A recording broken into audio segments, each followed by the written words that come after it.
we really need to worry about, however, is avoiding this part of the curve, where we know so little about the system and we have so much uncertainty that we go in and do something that's really stupid and in which we can't go back and retrace our steps.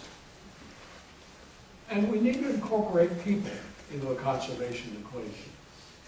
For too long, conservation has been about setting aside places, separate from people, wilderness area, nature preserves, places that people can go and look, but that's about all.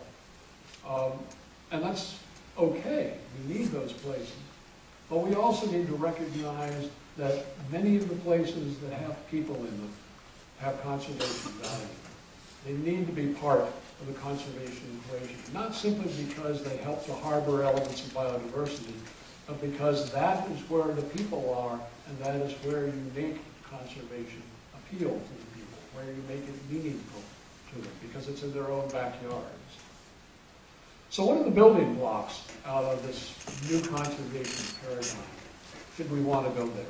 Well, I think we go back to the beginning. We start with species and places. We don't want to abandon that as a foundation for conservation.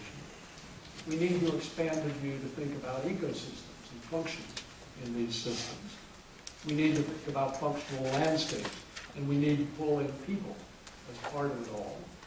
But then we need to go beyond that, and we need to think about how can we accommodate the change that is coming down the pipe.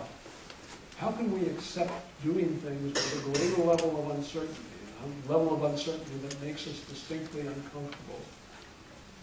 How can we implement adaptive management, which is something everybody talks about, but nobody does? And how do you do adaptive management in a way that is proactive, that anticipates what's